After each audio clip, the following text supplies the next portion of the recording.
आजच्या कलियुगामध्ये कोणीच कोणाचं नसतं. अगदी सख्खे नातं, रक्ताचं नातं सुद्धा आपले नसतात. कसं असतं, की जेव्हा आपण कुठेतरी चांगली नोकरी करत असेल, तिथे आपल्याला चांगलं प्रमोशन मिळत असेल, आपली वाहवा होत असेल, तर ती इतर लोकांना देखवत नाही.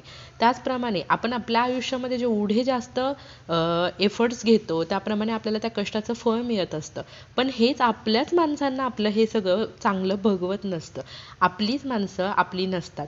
मग ती कितीही प्रेमाची असो, कितीही रक्ताची नाती असो, पण ती आपली माणसं ही आपली नसतात. या कलियुगामध्ये हेच सत्य आहे, की आपलीच माणसं आपली नसतात. आपलीच माणसं आपल्यावरती जळकट वृत्तीची भावना ठेवत असतात. आपलं चांगलं झालेलं लोकांना पाहावत नसतं. तर दुरावलेली जी नाती आहेत ना, की आपली सख्खी नाती असतील, रक्ताची नाती असतील, प्रेमाची नाती असतील, मैत्रीची नाती असतील, ते आपल्यापासून कुठल्या ना कुठल्या कारणाने दुरावलेली आहे. आणि आपल्याला असं वाटतं, की ती नाती आपल्याकडे परत यावी. त्यांनी आपल्याशी परत बोलावं, आपल्याशी परत नातं जोडावं. त्यासाठी आज एक उपाय सांगणार आहे. तो उपाय सर्वांनी व्हिडिओ स्किप न करता संपूर्ण पहा. त्याचप्रमाणे जर तुम्ही कुठेतरी जॉब करत आहात, तिथे तुम्हाला बघा तुमचं शिक्षण चांगलं आहे, तुमच्याकडे स्किल्स भरपूर आहेत, पण तरीसुद्धा तुमच्यापेक्षा कमी शिक्षित असणाऱ्यांना, ज्यांच्याकडे स्किल नाही, त्यांना जास्त मान दिला जातो. त्यांचं सर्व ऐकलं जातं आणि तुम्हाला मान दिला जात नाही, तुमचं प्रमोशन केलं जात नाही, तुमची ग्रोथ केली जात नाही. तर अशा वेळीसुद्धा तुम्ही हा उपाय करू शकता. काही जण व्यवसाय करत असतात, त्या व्यवसायामध्ये त्यांची प्रगती होत नसेल, तर अशा वेळीसुद्धा तुम्ही हा उपाय करू शकता.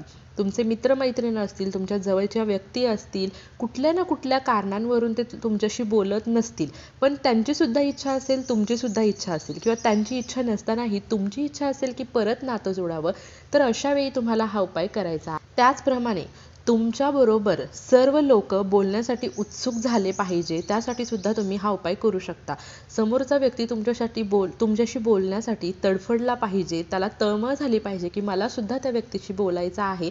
त्याचप्रमाणे आपण म्हणतो ना, की आपल्याकडे एक अशी अट्रॅक्शन पॉवर असावी, की सर्व लोक आपल्याकडे आकर्षित व्हावी, ते आपल्याशी बोलण्यासाठी उत्सुक व्हावी, आपल्याकडे असणारे स्किल त्यांनी जाणून घेतले पाहिजे, किंवा आपल्याला पण तेवढी किंमत दिली पाहिजे, असं प्रत्येकालाच वाटत असतं. आपल्या घरामध्ये सुद्धा आपल्याला असं असतं, की आपण सगळी कामं करून सुद्धा आपल्याला काडीचीही किंमत नसते.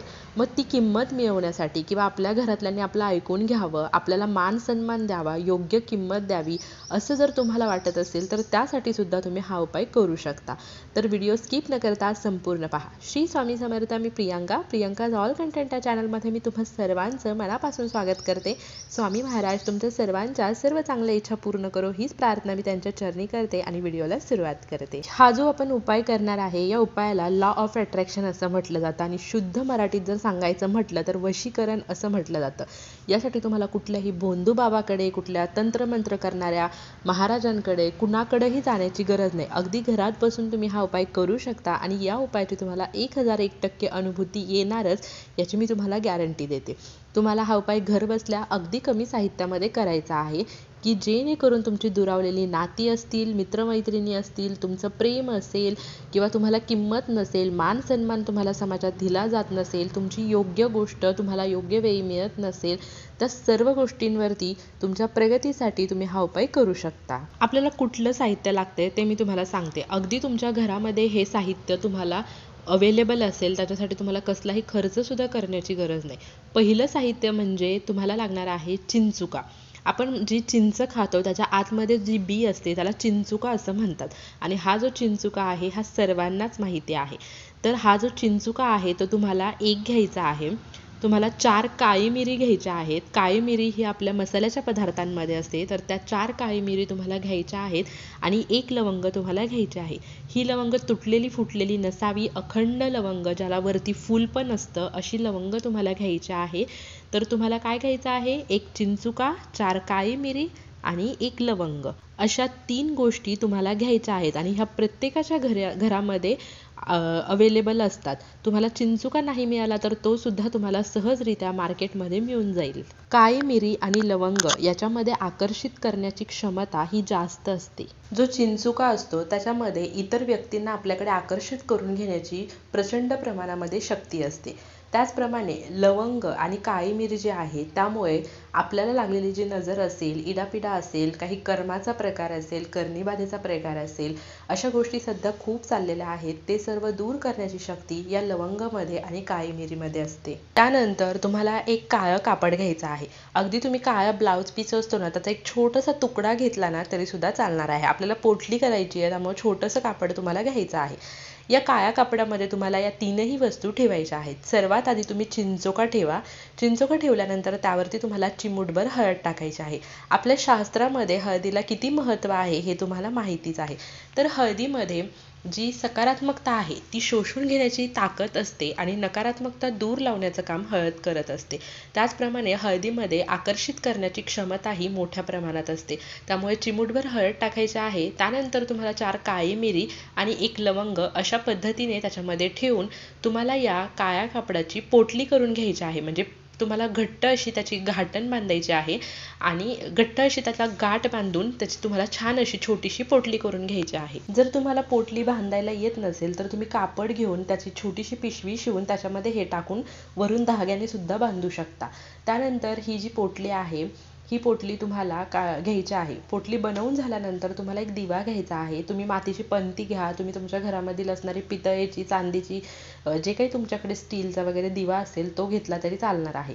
त्याच्यासाठी तुमच्याकडे जर मोहरीचं तेल असेल तर अतिशय उत्तम, पण नसेल तर तुम्ही देवघरामध्ये जे तेल वापरता ते तेल तुम्हाला घ्यायचं आहे आणि हा दिवा आपल्याला प्रज्वलित करायचा आहे. या दिव्याचं जे मुख आहे, म्हणजे त्या दिव्याचं जे आपण जिथे दिवा प्रज्वलित केल्यानंतर त्या दिव्याचं मुख आपल्याला दक्षिण दिशेकडे करायचं आहे. तुम्ही सुद्धा दक्षिणेकडे तोंड करूनच बसायचं आहे.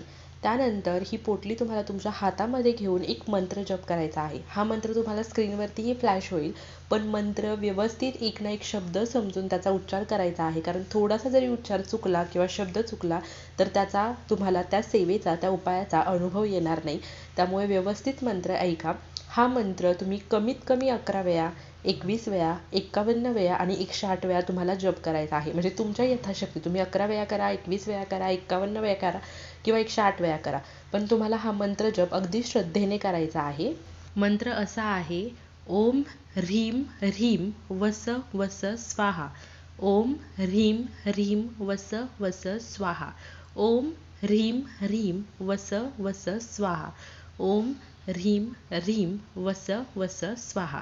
हा मंत्र जप करून झाल्यानंतर ती जी पोटली आहे ती महिलांनी ही पोटली नेहमी आपल्या वॉलेटमध्ये, आपल्या पर्समध्ये किंवा मग तुमच्या खिशामध्ये किंवा जिथे तुम्ही सतत जाणार आहात, सतत तुमच्यासोबत राहील अशा प्रकारे ठेवायची आहे. आणि पुरुषांनी ती पोटली तुमच्या वॉलेटमध्ये म्हणा, तुमच्या ऑफिस बॅगमध्ये म्हणा, तुमच्या खिशामध्ये म्हणा, अशा प्रकारे ठेवायची आहे की ती सतत आपल्या सोबत राहिली पाहिजे. तुम्ही जर इंटरव्ह्यूला गेला त्या ठिकाणी सुद्धा तुम्ही ती पोटली घेऊन जा. तुम्हाला असं वाटत असेल की खरंच ही कंपनी छान आहे, माझं इथं सिलेक्शन झालंच पाहिजे, अशा वेळी सुद्धा ती पोटली तुमच्यासोबतच असायला हवी. एखादा व्यवसाय तुम्ही करत आहात त्यावेळी सुद्धा ही पोटली बनवून ठेवा. त्या व्यवसायामध्ये तुमची प्रगती होईल. काही स्त्रियांना घरामध्ये बघा इज्जत नसते. त्या घरातलं सगळं काम करतात, पण घरातल्या व्यक्ती त्या घरात असतात म्हणून त्यांना किंमत देत नाही, त्यांच्याशी नीट बोलत नाही, त्यांच्याशी त्यांचे विचारून घेत नाही किंवा त्यांना काय वाटतं काय नाही या गोष्टींचा त्यांना मान सन्मान न देणं, त्यांना किंमत न देणं, सतत इतरांशी कंपॅरिझन करतं. या सर्व गोष्टींसाठी सुद्धा तुम्ही ही पोटली जवळ ठेवू शकता की जेणेकरून तुमच्या घरातली व्यक्तीसुद्धा तुम्हाला व्यवस्थित बोलतील, तुम्हाला विचारतील, तुमचा प्रत्येक गोष्टीमध्ये ते योग्य असा निर्णय घेतील, तुमची किंमत तुमच्या घरामध्ये वाढेल, तुमचा मान सन्मान ठेवतील. उपाय सेवा, श्रद्धा ठेवून आणि आपलं ते काम होणार या गोष्टीने जर तुम्ही मनापासून हा उपाय केला तर 48 तासातच तुम्हाला या उपायाची प्रचिती येते. इतका हा प्रभावी उपाय आहे आणि कमीत कमी 21 दिवसामध्ये तुम्हाला या उपायाची प्रचिती येत असते. त्याचप्रमाणे तुम्हाला 21 दिवस ही पोटली ठेवायची आहे. 21 दिवसानंतर तुम्ही परत ही पोटली पाण्यामध्ये विसर्जित करा आणि नवीन पोटली बनवू शकता. जर तुमचं ते काम व्यवस्थित झालं तर परत नाही पोटली केली तरी चालेल, पण जर तुम्हाला वाटत असेल की प्रगती होतीये मग ती पोटली बनवून तुम्ही कायमस्वरूपी तुमच्याजवळ ठेवू शकता. अशा प्रकारे सुद्धा तुम्हाला करायचं आहे. काही जणांना प्रचिती यायला जरा वेळ लागतो. असं का होतं तर त्यांचे कर्म आणि प्रारब्ध याच्या आड येत असतात. त्यामुळे आपल्या पूर्वजन्मीच्या कर्मामुळे किंवा या जन्मीच्या कर्मामुळे, प्रारब्धामुळे कधी कधी आपल्याला त्या उपायाची प्रचिती लवकर येत नाही. पण म्हणून आपण खचून जायचंय का? नाही. आपण पोटली करायची, आपल्या जवळ ठेवायची, विश्वास ठेवायचा, संयम ठेवायचा. सर्व गोष्टींवरती एकच उत्तर, ते म्हणजे संयम. ज्याच्याकडे संयम आहे, ज्याच्याकडे विश्वास आहे, तिथे तुम्हाला प्रचिती आल्याशिवाय राहणार नाही. थोडा वेळ लागेल पण तुम्हाला प्रचिती येईल. कारण जसे जसे आपले कर्माचे प्रारब्धाचे भोग कमी होतात तसं तसं आपल्या सेवा, आपण जी काही सेवा करतो, जे काही उपाय करतो, त्याची प्रचिती आपल्याला यायला लागते. त्यामुळे संयम हे सर्वात मोठं तुमच्याकडचं शस्त्र आहे. आपण फक्त आपली चांगली कर्म करत राहायचे आहे, स्वामी सेवा करत राहायचे आहे आणि आपल्याला संयम ठेवायचा आहे. मग बघा, जसं जसे कर्माचे प्रारब्धाचे भोग कमी होतात तसं तसं सेवेचा अनुभव यायला लागतो. आणि बघा, आपल्या ह्या जीवनसागरामध्ये, आपल्याला या संसारामध्ये तरुण जाण्यासाठी आपल्याला हे छोटे छोटे उपाय, संकटांचा सामना करण्यासाठी छोटे छोटे उपाय असतील, सेवा असतील, हे कराव्याच लागतात. त्याबरोबर स्वामी सेवा सुद्धा आपल्याला करायची आहे, विश्वास ठेवायचा आहे, श्रद्धेने संयमाने आपल्याला कुठलाही उपाय, कुठलीही सेवा करायची आहे. त्याचे अनुभव आल्याशिवाय आपल्याला राहत नाही. तर भेटूया आपण नेक्स्ट व्हिडिओमध्ये. तोपर्यंत खात राहा, निरोगी राहा, सेवा करत राहा. व्हिडिओ आवडला असेल तर लाईक, शेअर, कमेंट नक्की करा. Shri Swami Samarth. Bless you all.